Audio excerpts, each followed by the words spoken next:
여러분들은 어떻게 보시는지 모르겠는데 제가 보기에 한길교회는 참 멋이 없는 교회입니다. 한길교회는 무슨 행사를 해도 그렇고 뭘 해도 그렇게 세련미나 멋이 없는 것 같다는 생각이 들어요. 새해 첫 주일이면 그냥 의례껏 그냥 다 한복을 입고 나타난다든지, 그렇지 않으면 새해 첫 주일이기 때문에 뭔가 좀 예배가 의미 있고 조금 더 드라마틱한 그러한 이 엘리먼트들이 조금 있다든지, 은퇴식을 하면 정말 감동과 감격이 있는 그런 은퇴식을 한다든지. 그런데 뭐 이렇게 밋밋하고 그냥 이렇게 멋이 없고 맛이 없는 것 같을까라는 그러한 생각을 하고, 그런 부분들이 조금 아쉽게 생각되는 분들도 계실 겁니다. 저도 좀 그런 것 같다는 생각인데, 그 이유가 어디에 있을까라고 좀 생각을 해보면, 제가 생각할 때 한길교회가 언뜻 보기에 이렇게 썩 이 세련됨이나 그런 멋이 없어 보이는 이유가 있다면 그건 아마 목사 때문일 것 같다는 생각은 우선 하게 되고요. 목사가 그런 쪽으로 별로 밝지도 그렇게 크게 관심이 없기 때문에 그런 것 같기도 생각하는데, 어쩌면 그거보다 더 큰 이유가 있다면 그것은 저희 교회가 이 개혁주의 라인에 있는 개혁주의 교회이기 때문에 그런 것 같습니다.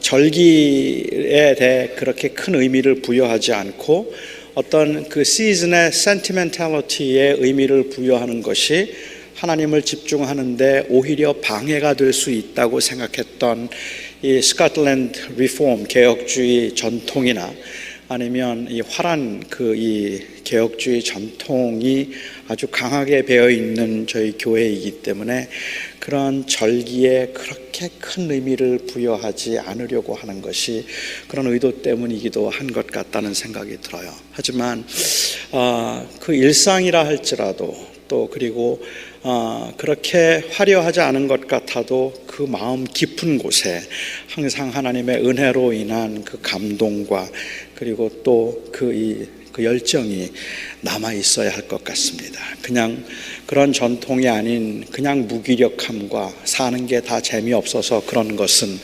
아니기를 바랍니다. 결코 그런 것은 아닙니다. 오늘 하나님의 말씀 함께 보도록 하죠. 요한복음 3장에 있는 말씀인데요, 3장 9절부터 15절까지 제가 봉독하고 오늘 설교는 14절과 15절에 주목하도록 하겠습니다. 하나님의 말씀입니다. 니고데모가 대답하여 이르되 어찌 그러한 일이 있을 수 있나이까?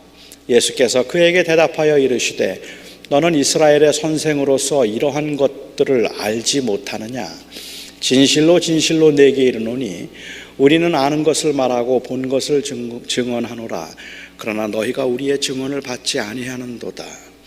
내가 땅의 일을 말하여도 너희가 믿지 아니하거든. 하물며 하늘의 일을 말하면 어떻게 믿겠느냐? 하늘에서 내려온 자 곧 인자 외에는 하늘에 올라간 자가 없더니라. 모세가 광야에서 뱀을 든 것까지 인자도 들려야 하리니 이는 그를 믿는 자마다 영생을 얻게 하려 하심이니라. 아멘. 하나님의 말씀입니다. 2001년 12월 15일에 한국에 살던 27살의 남영기 씨와 그리고 미국에 살고 있던 재미교포 28살 이정진 씨가 결혼을 했습니다. 약 한 10개월 동안 이메일을 주고받다가 그래서 만나게 되고 그 만남을 통해서 마침내 두 사람이 결혼을 하게 된 것입니다. 이 두 사람이 결혼한 것이 화제가 되어서 언론 매체마다 이 두 사람의 결혼을 기사로 보도를 했습니다. 그렇게 언론사마다 이 이정진 씨와 남영기 씨의 결혼을 그렇게 기사로 다룬 이유는 일반 사람들의 생각으로는 잘 이해가 되지 않는 그러한 파격적인 결혼이었기 때문에 그렇습니다. 남편인 이정진 씨는 17살까지 고아원에서 살았습니다. 고아원에서, 한국에 있는 고아원에서 그렇게 이 부모 없이 가진 고생을 다하면서 살다가 17살 때에 미국에 입양되어서 애덤 브라운이라고 하는 이름으로 미국에서 10년을 살았습니다. 그렇게 살던 그가 한국에 있던 남영기 씨와 교제를 하게 되고 결혼을 하게 되었는데, 이 이정진 씨는 뇌성마비 1급 장애인입니다. 1급 장애인이었던 그와 결혼을 했다는 것, 그것은 흔하지 않은 일이기도 하지만 단순히 신기해서 이것을 기사로 다루는 것이 아니라 너무 아름다운 일이라서 사실은 모든 언론 매체들이 그 사건을 기사로 다루었습니다. 그 당시에 저는 그 기사를 읽고 너무 고마웠고, 그리고 참 멋있다는 생각을 했었습니다. 남영기 씨가 그 인터뷰를 하는 중에 자기는 하나님을 사랑하는 사람으로서 세상이 말하는 그 가치에 의해서 사람을 평가하지 않는다는 것을 삶을 통해서 드러내고 실천하고 싶었다는 그 고백도 참 멋있다는 생각을 했었고, 그렇게 함께 결혼해서 한 가정을 이루어서 살아가는 그 모습도 참 아름답다는 생각을 했었습니다. 그 당시에 결혼식은 지금 얼바인에 있는 얼바인 베델교회에서 있었는데 그야말로 감동의 결혼식이었다고 합니다. 참 멋있다는 생각을 제가 했고 참 귀하다는 생각을 했기 때문에 저는 이번에 설교를 준비하면서 다시 그 기사를 찾아 읽어보았습니다. 어느 기자가 그 부인인 남영기 씨와 인터뷰를 하면서 이런 질문을 했습니다. 혹시 부모님이 반대하지는 않았습니까? 참 궁금한 질문이기도 합니다.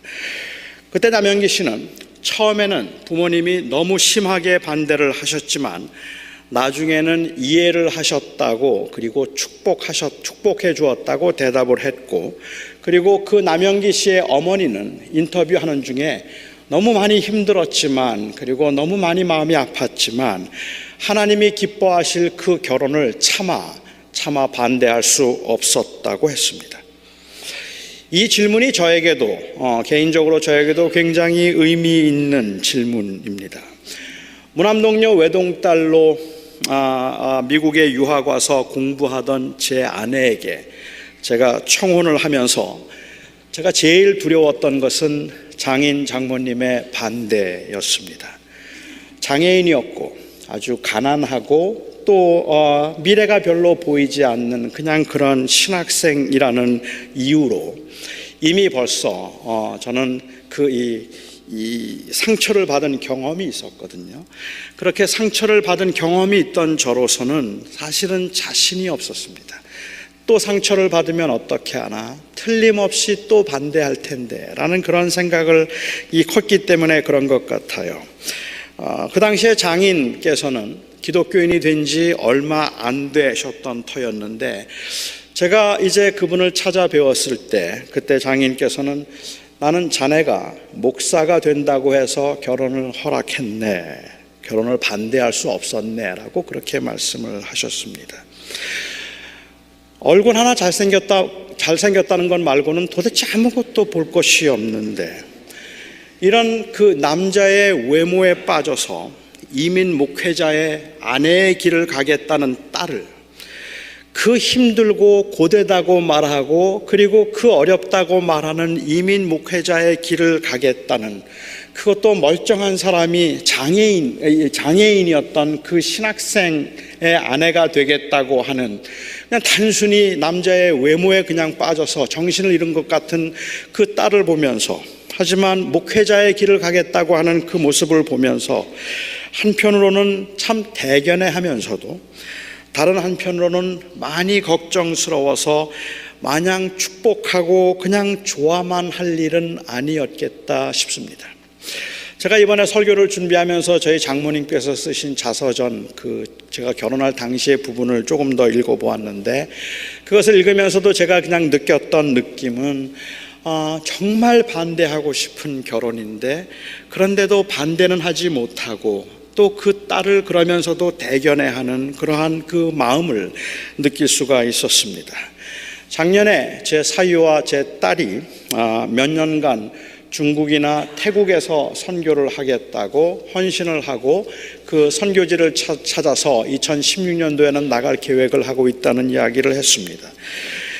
그렇게 선교지에 나가서 선교 사역을 하겠다는 제 딸의 이야기를, 그리고 사위의 말을 들으면서 참 고맙고 정말 기특한데 이제 겨우 1살밖에 안 되는 그 아이를 데리고 객지에 나가서 고생할 것을 생각하니까 마음이 그렇게 편안하지는 않았습니다. 대부분의 경우에 우리들은 아름답고 귀한 일이라고 말하면서도 우리의 자녀는 그 길을 가지 않았으면 좋겠다고 생각합니다. 이건 단순히 부모가 가지고 있는 잘못된 가치관 때문에 그런 것은 아닙니다. 만일 가치관이 잘못된 것이라면 아예 그런 결혼을 부정하거나 아니면은 그렇게 오지로 선교를 나가겠다는 그 선교 헌신을 비웃었을 겁니다.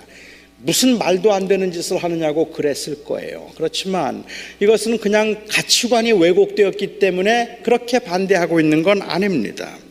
속으로는 전혀 하나님 나라에 관심이 없으면서도 마치 거룩하고 헌신된 하나님의 사람인 것처럼 그렇게 흉내를 내고 있는 위선 때문에 그런 것도 아닙니다. 가슴이 메이고 눈물이 고이는 감동에 생전 모르는 사람이지만 그렇게 헌신했다는 사람들을 보면 축하의 메시지를 보내주고 싶은 마음이 있기 때문에 그렇습니다. 누가 오지로 들어가서 죽을 고생을 하겠다는 사람이 나오면 너무 감동스러워서 너무 안 되어서 그들에게 그야말로 그냥 작은 헌금이라도 보내주고 싶은 충동이 우리의 마음에 있으니까 이건 그냥 위선 때문에 그런 것도 아닙니다. 누군가 그런 헌신의 길을 간다고 해주면, 누군가 그런 희생의 길을 간다고 하면 정말 너무 고맙습니다. 그런데도 내 자식은 안 갔으면 좋겠습니다. 내 자식은 안 했으면 좋겠습니다. 조금이라도 덜 고생했으면 싶고 어려운 사람들을 위해서 살라고 누누이 말하면서도 너무 힘들고 위험한 일은 제발 하지 않았으면 좋겠다는 생각을 합니다. 고난의 길을 자초해서 가겠다는 자녀를 보면 부모의 마음은 한없이 자랑스러우면서도 마냥 기뻐하게 되지는 않을 텐데, 이럴 때 어떻게 표현하는 게 맞습니까? 깔깔거리면서 웃지는 못할 것 같아요. 오지로 고생을 하러 가겠다는 사람에게, 평생을 고난의 길을 자초하고 가는 사람에게 잘했다고 박수치면서 깔깔거리고 웃지는 못할 것 같아요. 그렇다고 너무 슬프고 속상한 표정으로 우울한 얼굴을 하는 것도 마땅치가 않습니다.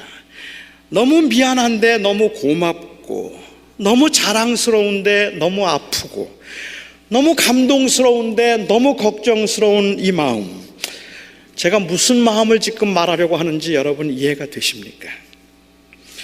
요한복음에서는 종종 이런 마음이 느껴집니다. 저는 오늘 본문에서도 그런 마음을 느낄 수 있었습니다. 이스라엘 백성들은 광야의 그 긴 광야 생활 가운데 상당히 많이 지쳐 있었어요. 사람이 지치면 이제 거의 끝났다 싶을 때 오는 그 고난과 어려움이 훨씬 더 힘든 법입니다. 그 고난에 마음이 상하는 법이죠. 참고 참았는데 이제 한 번만 더 하면 된다고 생각하는데, 그래서 거의 다 왔다고 생각할 때 몰아치는 그 바람 앞에서는 정말로 마음이 상해서 이 견디기 어려운 때도 있는 법이죠. 가나안이 눈앞인데 이제 곧 그 가나안에 들어가면 그동안의 광야 생활 다 끝날 텐데, 가나안 접경에 있던 형제라 불리우는 이 에돔 사람들은 그 백성이 자기 나라 땅 끝자락을 밟고 지나가는 것도 허락하지 않았습니다. 아무것도 손대지 않을 테니까, 아무것도 취하지 않을 테니까 그냥 그 땅 가장자리로 지나갈 수만 있게 해달라고 그렇게 부탁을 했는데도 결코 들어오지 못하려고 했고, 그 땅을 밟기만 하는 대로 전쟁을 하겠다고 선포를 했습니다. 전쟁을 해서 못 이길 건 아니겠지만 모세는 에돔과 전쟁하기를 원하지 않았기 때문에 그들의 그 강경한 그 반대로 결국은 다시 그 눈앞에 접경을 이 가나안을 눈앞에 두고 에돔을 삥 돌아서 멀리 우회해야 했습니다. 또다시 갈증과 피곤함, 허기짐, 그리고 또다시 그 고난의 그 긴 여행을 시작해야 했던 겁니다. 고난이란 원래 고난을 아는 사람들에게 더 두려운 법입니다. 그동안에 그냥 그렇게 고통스러운 삶을 살았으니까 그까진 몇 년 더 못 가겠어? 그렇지 않아요. 고난을 경험한 사람들은 고난이 두려운 법입니다. 그래서 더 힘들죠. 그렇게 에돔 땅을 막 우회를 시작하려고 할 때 하나님께서 제사장 아론을 데려가셨습니다.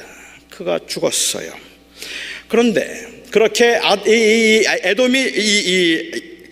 아론이 죽게 된 이유가 그 얼마 전에 물이 없어서 너무 목이 말라서 원망을 하고 불평을 했는데, 그때 원망하고 불평하던 때에 발생한 그 사건 때문에 하나님께서는 아론을 데려가신 겁니다.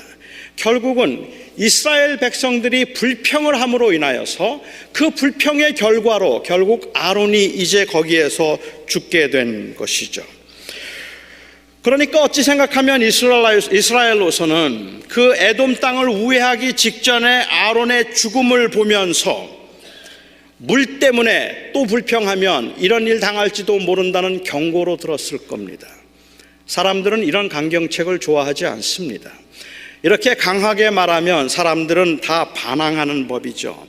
가뜩이나 마음이 상해 있던 그들은 다시 광야에서 목마름을 경험하면서 그 하나님의 경고에 아랑곳하지 아니하고, 아니 어쩌면 그 경고가 너무 못마땅해서 대놓고 모세에게 불평을 말하기 시작했습니다. 그런데 이번에는 그 전에 말했던 불평과는 전혀 차원이 다른 아주 강도 높은 불평을 말하기 시작했어요.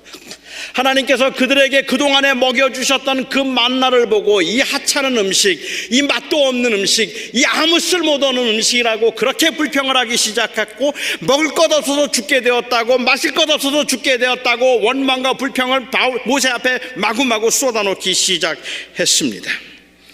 이들의 노골적인 불신, 그 하나님을 향한 그 노골적인 원망에 하나님께서 그들에게 불뱀을 보내셔서 그들을 물게 하셨습니다. 여기에 불뱀이란 사실은 입에서 불이 나오는 뱀을 불뱀이라고 부르는 것이 아니라, 그 뱀이 물어서 그 받는 상처가 너무 강하고 그리고 너무 셌기 때문에 불뱀이라고 불렀을 것이라고 짐작을 합니다. 많은 사람들이 물려서 죽었고 더 많은 사람들이 물려서 죽어가고 있었습니다. 그것이 하나님이 내리신 버림을 알았던 그들 중에는 아마도 그 하나님에 대한 분노에 차라리 죽기를 원했던 사람들도 있었을 겁니다. 죽음 때문에 두려움보다는 오히려 그 서운함과 원망이 더 깊어졌던 사람도 있을 겁니다. 우리의 사정은 알아주지도 아니하고, 우리가 죽어가고 있고 우리가 고통당하는 것은 알아주지도 아니하고, 불평한다고 원망한다고 뱀을 보내서 물어 죽이는 그 하나님, 난 정말 그 하나님 너무 싫어. 아마 이런 불평을 하는 사람들도 있었을 것 같아요. 하지만 대부분의 사람들은 그 고통이 너무 힘들어서, 그 고난이 너무 어려워서 하나님 모세를 찾아와서 애원을 했습니다. 우리가 잘못했으니까 제발 살려달라고. 그래서 모세가 하나님 앞에 하나님을 대면하게 되죠. 그리고 제발 이 백성과 화해를 해달라고 하나님 앞에 중보자로서 간청을 했습니다. 하나님께서 먼저 노여움을 풀고 제발 이 백성들에게 자비를 베풀어 달라고 기도를 했습니다. 그리고 하나님께서 모세에게 하셨던 말씀은 정말로 뜻밖이었습니다. 놋뱀을 하나 만들어라. 그리고 그것을 장대에 높이 달아서 세우라. 누구든지 그 놋뱀을 바라보는 자는, 누구든지 그 놋뱀을 보는 자는 다 살리라 말씀하셨습니다. 죽기까지라도 하나님을 원망하고 하나님의 화해의 손을 뿌리친다면 어쩔 수 없겠지만, 그 하나님의 화해의 손을 붙잡는 사람들은 살리라는 말씀입니다. 아니 사실은 인간이 할 수 있는 일, 인간이 해야 할 의무는 아무것도 없었기 때문에 하나님께서는 다 용서해 주겠다는 그러한 제스처였다고 볼 수도 있을 것 같아요. 하나님께서는 놋뱀을 높이 세우시고 누구든지 그를 보는 자는 살게 해주겠다고 말씀하셨습니다. 누구든지 마음을 열면, 누구든지 내가 화해를 청할 때 그 화해를 받아들이기만 한다면, 그렇다면 내가 용서해 주고 그렇다면 내가 다 낫게 살려주겠다고 그렇게 말씀을 하시는 것입니다. 하나님께서 놋뱀을 높이 세우시고 다른 어떤 것도 인간에게 요구하지 아니하시고, 그 죄에 대한 책임을 묻지 아니하시고 그를 보는 자마다 살게 되리라고 하는 이 사건이 용서의 사건이기는 하지만, 어찌 생각하면 그렇게 큰 감동이 없어요. 그 백성들이 경험하고 있던 그 고통과 아픔을 생각한다면, 그들이 가지고 있는 그 고난 때문에 발생했던 그 분노를 생각한다면, 어쩌면 하나님께서 화해를 청한 사건이 귀하고 아름다운 사건이긴 하지만 그렇게 큰 감동이 없어요. 하나님이 청하시는 화해의 방법이 기발하다 싶기도 하고, 결국 하나님께서 보고 싶었던 것은 하나님에 대한 신뢰의 회복이라는 점과, 이 회복을 위해서 하나님께서 인간에게 요구하신 것은 그냥 하나님을 신뢰하여 믿는 것 말고는 아무것도 요구하지 아니하신 그야말로 무조건적인 사랑이라는 메시지는 분명한데, 그렇게 큰 감동은 없어요. 그런데 이 사건은 사실은 하나님의 마음을 보여주기 위한 예시적인 사건이었습니다.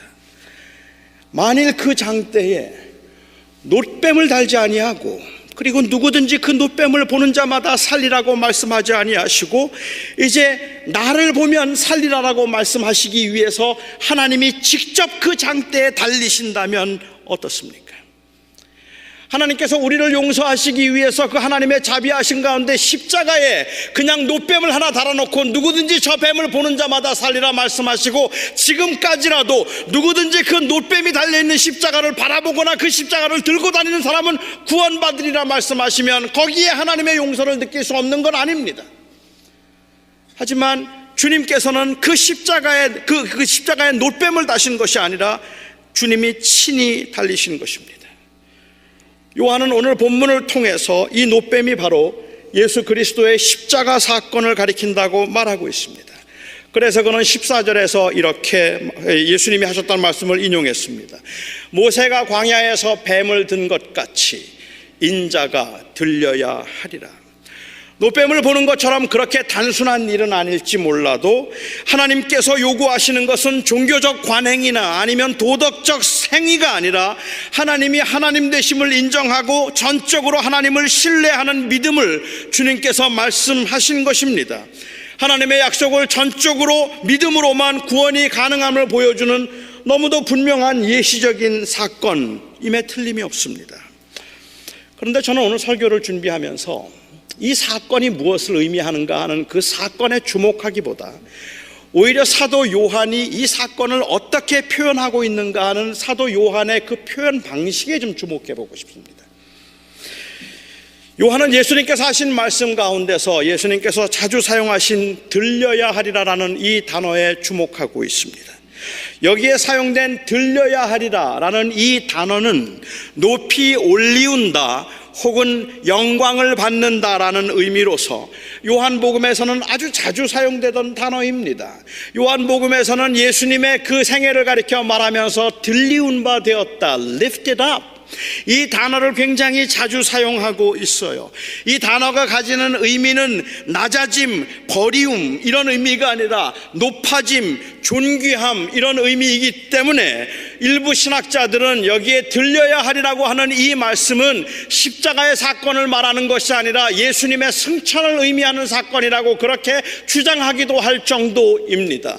왜냐하면 그 단어가 너무 영광스럽고 그 단어가 너무 거창하고 그 단어가 너무 귀하고 그리고 너무 존귀하기 때문에 그래요. 그래서 이것은 아마도 하늘에 올리우시는 승천의 사건을 의미할 것이라고 생각하는데, 그런데 요한이 곳곳에서 들려야 하리라는 이 단어를 사용했던 것을 보면 일반적으로 이 단어는 십자가의 죽음을 의미합니다. 예수님께서 십자가의 죽으심을 가리켜서 요한은 들림이라고 표현을 하고 있는 겁니다. 다른 복음서를 보면 예수님께서 이 땅에 오셔서 십자가에 달리신 그 사건은 저주의 사건이고 심판의 사건입니다. 그래서 모든 이 복음서들은 그 분위기가 굉장히 우울합니다. 겟세마네 동산에서 주님께서 하신 그 기도 요한복음엔 없어요. 겟세마네 동산에서 이 잔을 내게서 거두어 달라고 했던 그 기도가 누가복음에도 물론 없지만 요한복음에는 아예 없어요. 오히려 요한복음에서는 그 대제사장의 기도로 그들이 하나가 되게 해달라는 오히려 그 기도가 있다는 말입니다.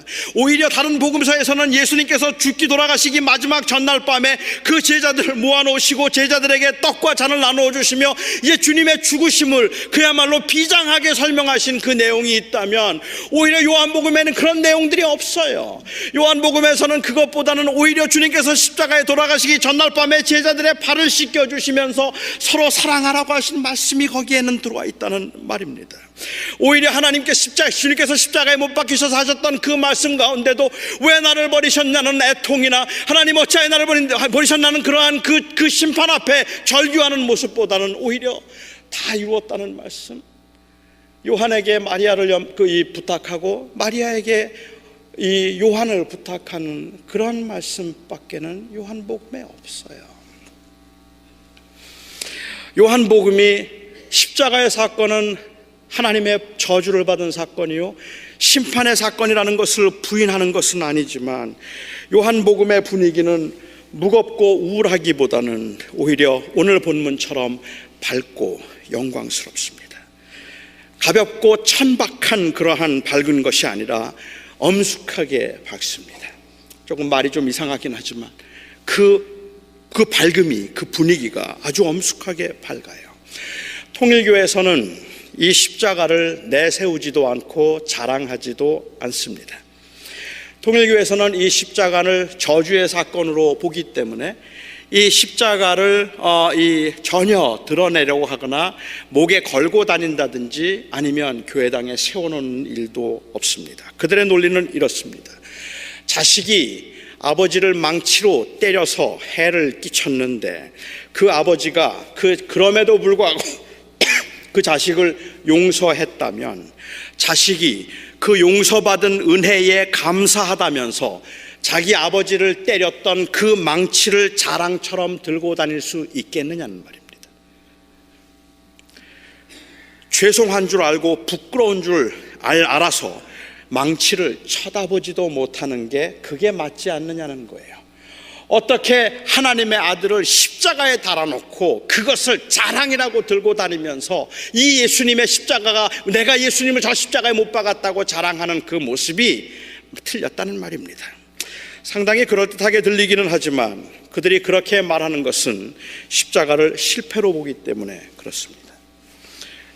유대인들이 예수님을 그렇게 죽임으로 예수님의 구원이 완성되지 않아서 두 번째 메시아인 문선명 씨를 보내야 했다는 말을 하기 위해서, 그래서 그 문선명 씨가 제2의 메시아로 와서 구원을 완성하도록 하기 위해서 예수님의 십자가의 사건은 실패의 사건이라서 부끄러운 사건이라고 말하고 있는 거죠.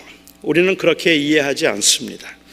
예수님의 십자가의 죽음은 인간을 사랑하신 하나님께서 구원을 완성하신 사건이기 때문에 십자가가 우리에게는 죄와 사망의 권세를 이겼다는 의미이고 하나님께서 우리를 그렇게 사랑하셨다는 의미라서 우리는 십자가를 자랑합니다.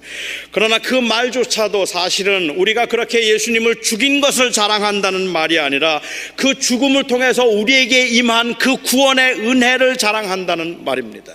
우리는 십자가를 목에 걸기도 하고 십자가를 가슴에 달기도 하고 십자가를 세우기도 하는 것은, 그것은 내가 저 예수를 저렇게 죽였습니다라는 말을 하고 있는 것이 아니라 하나님의 계획 가운데 그 아들을 십자가에 다심으로 우리를 사랑하시고 우리를 구원하셨다는 그 사랑을 말하기 위해서입니다.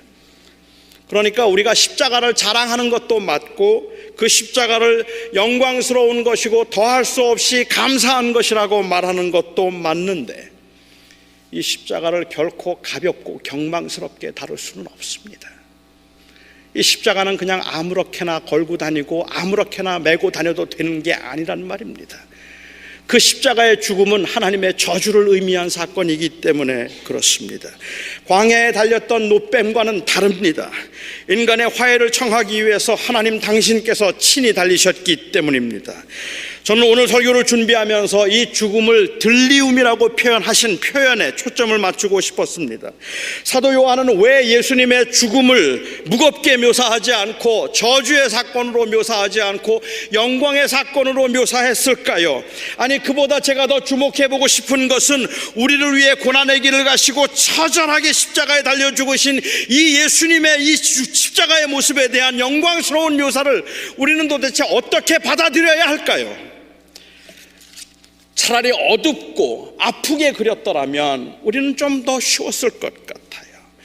십자가의 죽음을 들리움이라고 표현하고 올라감이라고 표현하면 가슴 벅찬 일이고 감격스러운 일인데, 주님의 십자가의 죽으심이 무엇을 의미했는지를 안다면 결코 가볍게 웃고 떠들 일이 아니란 말입니다.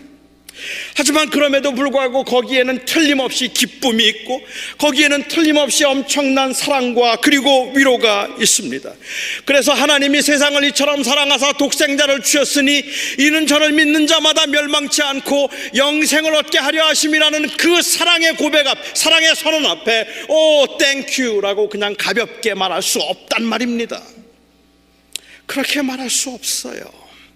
그건 그냥 전능하신 하나님께서 우리의 죄를 사하기 위해서 놋뱀을 달아놓으시고 바라보는 자는 살리라 말씀하신 것이 아니라 그 아들을 저주해서 십자가의 단사건이기 때문에 그렇단 말입니다. 엘리 엘리 라마 사박다니, 나의 하나님 왜 나를 버리셨습니까? 왜 나를 버리셨습니까? 외치는 그 아들의 영적인 절망과 버림받음 앞에서 우리는 가볍게 웃으면서 은혜네요 라고 말할 수 없다는 말입니다. 저는 제게 문제가 있는 것이다 싶기는 한데, 아직도 저는 예수 그리스도의 죽음과 그리고 그 십자가의 고난에 관한 찬송가 혹은 복음성가의 곡조가 너무 빠르거나 가벼우면 저는 좀 불편합니다. 이게 이렇게 가볍게 부를 수 있는 노래인가? 이게 생글생글 웃으면서 부를 수 있는 노래는 아닐 것 같은데, 주님이 십자가에 달리심이 그렇게 가벼운 사건은 아닐 텐데 라는 생각이 들어서 조금 불편하기는 해요. 물론 죄인을 향한 이 하나님의 사랑을 이처럼 가볍게 여기게 된데 요한에게 책임이 있다고 말하면 그것도 어느 정도 맞는 말인지도 모릅니다. 하나님이 세상을 이처럼 사랑하사 독생자를 주셨으니 이는 저를 믿는 자마다 멸망치 않고 영생을 얻으리라는 이 엄청난 복음의 선언을 들으면서 그래 무조건 믿기만 하면 그러면 나는 구원을 받으니까 그 사랑이 얼마나 크고 놀라운 건가라고 그렇게 생각을 하는데, 이 사건을 말하기 이전에 그 놋뱀에 달렸던 높이 달렸던 그 놋뱀의 이야기가 바로 예수의 이야기고 예수님의 십자가의 사건이 전제되어 있다는 것을 생각하면 굉장히 영광스러운 사건이지만 사실은 굉장히 무거운 사건입니다. 하지만 저는 이 저주의 사건을, 십자가에 달리신 저주의 사건을 올리움, 들리움, 영광을 받으심, 이런 말로 표현한 이 표현에서 저는 무한한 위로를 받습니다. 가볍게 웃을 수는 없지만 웃지 않을 수 없는 기쁨, 숙연해지기는 하지만 그런데도 마구마구 뛰고 싶은 감동, 고통과 아픔이 있지만 거기에 사랑이 느껴지고 거기에 은혜가 느껴집니다. 기꺼이 희생의 길을 가겠다는 그 부모를 보는 자식을 보는 부모의 심정에서 느끼는 그 미안함과 고마움이 십자가 앞에서 고스란히 느껴집니다. 그래요, 하나님이 우리를 그렇게 사랑하셨습니다. 이 하나님의 사랑에는 우리가 말할 수 없는, 감히 그 앞에 서기조차 설 수 없어서, 눈조차 맞출 수 없어서 그냥 숨어버리고 싶을 만큼 미안함이 있고, 그럼에도 불구하고 찾아가서 그 볼이라도 쓰다듬어 드리고 싶고 그냥 안고 싶을 만큼의 고마움이 있습니다. 어떻게 이런 죄인을 위하여 주님께서 그 십자가의 길을 가심으로 나를 구원하셨는가? 비약처럼 들릴 수도 있지만 저는 저와 여러분의 삶에서도 이 긴장이 좀 느껴졌으면 좋겠습니다. 목회를 하면서 저는 제가 이런 마음을 놓치지 않았으면 좋겠다는 간절한 기도가 저에게 있습니다. 저는 교인들이 아파하는 것을 보면, 교인들이 고난 당하는 것을 보면 제 마음이 아픕니다. 교인들이 사업이 어렵다는 말을 듣거나, 그리고 병원에 입원했다는 이야기를 듣거나, 아니면 가정에 문제가 있다는 이야기를 들으면 너무너무 마음이 아프고 정말로 가슴이 아픕니다. 하나님의 은혜를 붙들고 살자, 하나님의 뜻이 있다면 고난이라도 순종하며 살자 말하지만, 우리가 어떤 경우에도 하나님의 은혜로 그 믿음으로 살자고 그렇게 말하지만 사람들이 힘들어하고 삶이 너무 고돼서 눈물 흘리는 모습을 보면 복받아 잘 살게 해달라고 좀 화끈하게 복을 빌며 기도하지 못했던 제 마음이 너무 미안합니다. 하나님, 제발 우리 사랑하는 성도들 고난당하지 말게 해주세요. 하나님, 복을 주셔서 2016년도에는 만사가 형통하게 해주시고 건강하게 해주시고 하는 일마다 잘 되게 하시고 아이들 다 인류대학 가게 해주세요. 그런 기도를 정말로 그냥 목이 외치라고 자신있게 당당하게 해주면 좋겠는데 그렇게 기도하지 못하고 2016년도에도 어려운 일이 있을 테고 2015년도 힘들었겠지만 그래도 우리가 바라는 건 하나님의 나라니까 참아야지요, 견뎌야지요 라고 말하는 제가 여러분들에게 너무 미안하단 말입니다.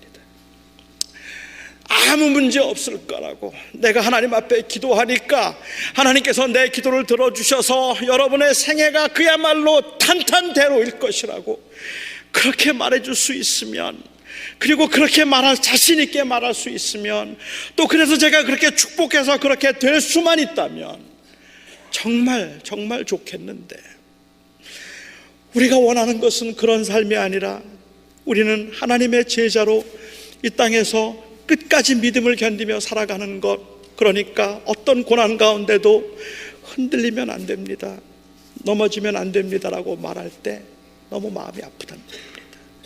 너무 미안하단 말입니다. 그럼에도 불구하고 우리 사랑하는 성도들이 맞아요, 믿음으로 살아야죠, 한 해도 열심히 할 겁니다, 하나님 바라보며 살 겁니다라고 말해주면 너무 고맙단 말입니다. 너무 미안한데 너무 고맙단 말입니다. 그래, 그렇게 살아가야 되는 건데 우리가 원하는 건 그게 아니라 할지라도, 우리가 원했던 일들이 다 일어나는 건 아니라 할지라도 그래도 하나님 붙들고 살아보려고 믿음을 지키려고 애쓰는 그 모습을 보면 미안한데 고맙습니다.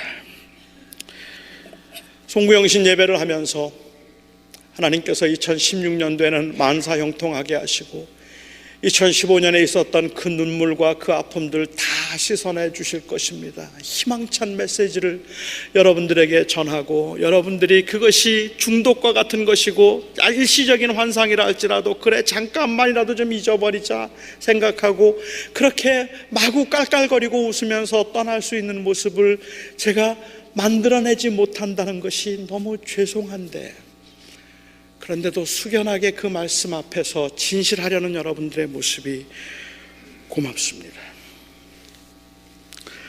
저로서는 감히 상상할 수 없는 일이고 비교조차 할 수 없는 일이겠지만 하나님이 그 아들을 십자가에 달아서 저주하셨을 때 그런 마음이었겠다 싶어서 주님께 배우고 싶습니다. 그렇게 아들을 십자가에 매달으시고 저주가 영광이 되게 하신 주님께서 여러분들을 보는 마음도 그렇지 않겠습니까? 그 자녀가 고난당하고 그 자녀가 아파하는 걸 마냥 기뻐하실 리 있겠습니까? 천하를 소유하신 하나님이 말 한마디면 모든 문제를 해결하실 수 있는 그 하나님이 도대체 무슨 뜻이 있길래, 도대체 무슨 생각이 있길래 여러분들이 그렇게 힘들어하는데도 침묵하시는지 알 길이 없지만 단번에 모든 것을 해결하시고 여러분들의 창고에 쌓을 곳이 없도록 채워줄 수 있는 모든 것을 가진 그 하나님이 왜 해주지 아니하시는지 잘 모르겠지만 그럼에도 불구하고 그 고난 중에도 하나님의 선하심을 믿고 참고 기다리는 자녀들을 하나님이 얼마나 기뻐하실까 생각해보면 이 기쁨은 아픔이 있는 기쁨입니다. 그래서 우리가 사랑하는 하나님 앞에 고백을 하고 싶습니다. 하나님, 나의 영광, 나의 고난도 영광임을 믿습니다. 모든 것을 소유하신 선하신 하나님 아버지께서 나로 하여금 이 고난의 길을 가게 하셨다면 이 고난도 영광 때문이겠다 믿고 싶습니다.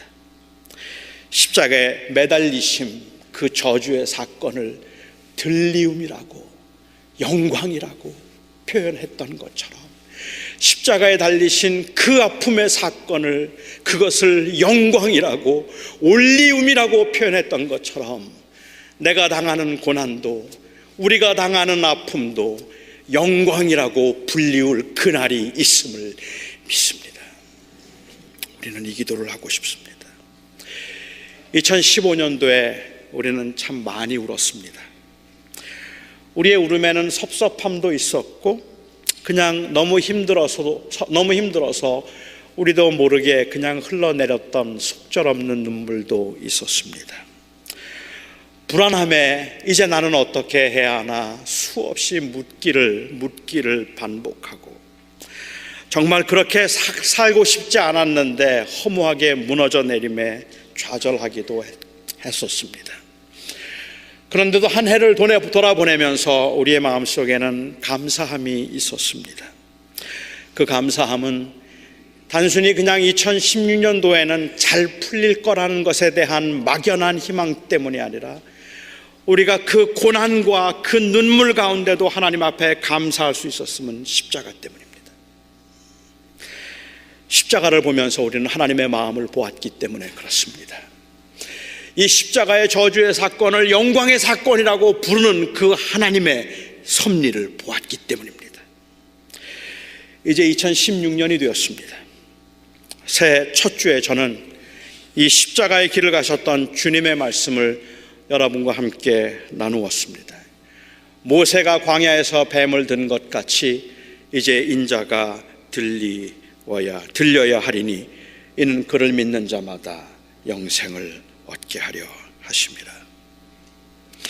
2016년에 고난이 없다 말할 수 없겠지만, 이 말씀을 하신 주님의 마음이, 그 말씀대로 십자가의 길을 가셨던 우리 주님이 한 해 동안도 저와 여러분의 생명줄이 되었으면 좋겠습니다. 저는 이 설교를 준비하면서 많이 고민했습니다. 그래도 2016년 한 해를 시작하는 첫 해인데, 첫 해의 설교가 십자가가 웬 말이냐, 뭔가 더 영광과 승리와 희망에 관한 이야기, 여러분들의 마음에 벅찬 감동이 와서 그래 한번 해보자라고 일어설 수 있는 그러한 희망찬 이야기들을 해도 불편할 텐데, 지금 무슨 고난과 십자가에 관한 이야기를 할까라는 생각을 하면서 많이 망설였고 본문을 바꾸고 싶었습니다. 그리고 저는 결국 하나님을 사랑하는 우리들이 얻을 수 있는 최고의 위로는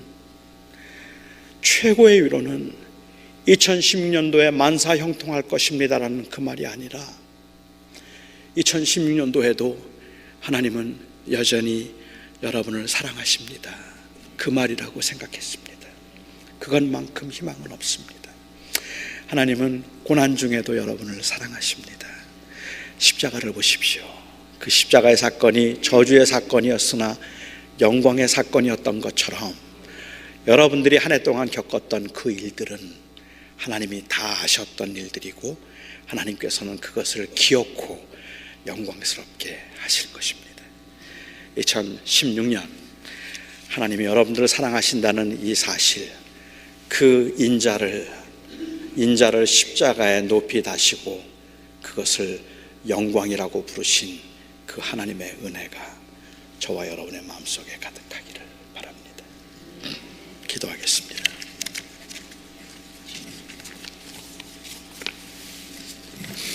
자비로우신 하나님, 2016년 새해가 드디어 밝았습니다. 물론 이미 여러 해를 살았던 저희들로서 한 해가 가고 한 해가 온다는 것이 무슨 그리 큰 의미가 있겠습니까마는, 그럼에도 저희는 새해를 시작하면서 우리의 마음속에 간절한 열망이 16년은 참 편했으면 좋겠고 쉬었으면 좋겠다는 생각뿐입니다. 그런데 저희는 오늘 하나님 앞에 다시 한번 기도합니다. 하나님, 우리는 단순히 쉽고 편함을 구하지 아니하고 하나님과의 동행을 구합니다.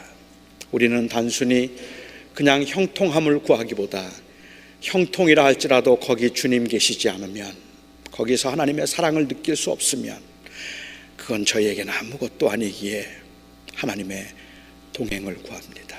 하나님, 우리 사랑하는 성도들을 주께서 선하게 다루어 주시고 주님께서 참 자비로 다루어 주시옵시며 모세가 기도했던 것처럼 기도하오니 우리 사랑하는 성도들을 주님께서 살살 다루어 주시옵소서. 그러나 주님께서 다루시는 그 모든 그 손길에서 우리 사랑하는 성도들이 내가 너를 정말 사랑한다는 그 음성을 들을 수 있게 해 주시옵소서. 예수님의 이름으로, 우리 주 예수 그리스도의 이름으로 기도하옵나이다.